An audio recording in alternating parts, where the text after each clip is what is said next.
ఏపీని జగన్ అప్పుల కుప్పగా మార్చేశారు. ఒక్కో వ్యక్తి తలపై 1,03,758 రూపాయలు అప్పు చేశారు. జగన్ చేసిన అప్పులను కాగ్ లెక్కగట్టింది. 2018, 2019 నుంచి 2022-23 ఆర్థిక సంవత్సరాల మధ్య తలసరి రుణం పెరిగిపోయిందని చెప్పింది.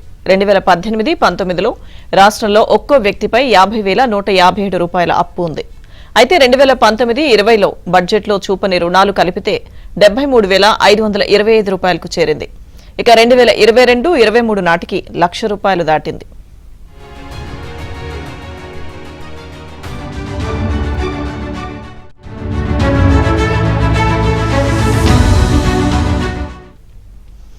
వచ్చే 7 సంవత్సరాలలో ఏపీ 1,39,567 కోట్ల రుణాలు తీర్చాలి.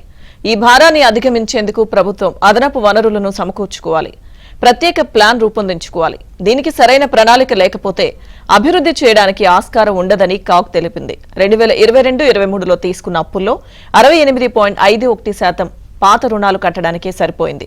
దీంతో అప్పు తీర్చే సామర్థ్యం తక్కువేనని కాగ్ విశ్లేషించింది.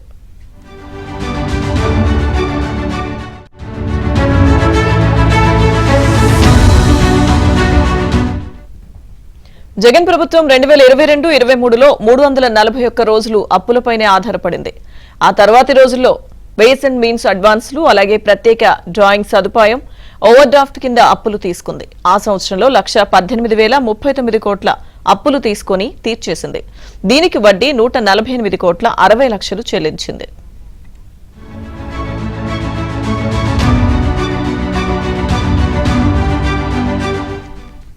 గత 5 ఏళ్లలోనే మూలధన వ్యయం తక్కువగా ఉంది. ఆస్తుల సృష్టికి 2018-2019లో 19,976 కోట్ల రూపాయలు ఖర్చు చేస్తే 2022-23లో 7,244 కోట్లు మాత్రమే కేటాయించారు. రెవెన్యూ వ్యయం అధికమవుతూ కనిష్ట స్థాయిలో మూలధనం ఖర్చు చేయడంతో సంపద సృష్టిపై ఎఫెక్ట్ పడుతుంది.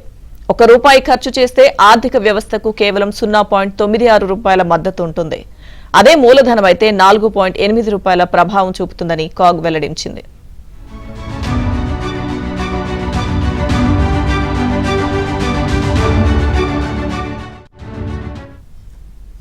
వైఎస్ఆర్ గృహవసతి పథకం కింద ఇళ్ల స్థలాలకు 100,48 లక్షల రూపాయలు ఖర్చు చేశారు. దీన్ని మూలధన వ్యయంగా చూపారు. అది రెవెన్యూ వ్యయంగానే పరిగణించాలి. కేంద్ర ప్రాయోజిత పథకాల కింద 2022-23లో కేటాయించిన 905,69 లక్షలు, రాష్ట్ర వాటా 835 కోట్ల 67 లక్షలు కలిపి 1,741 కోట్ల 36 లక్షల రూపాయలు మురిగిపోయాయి.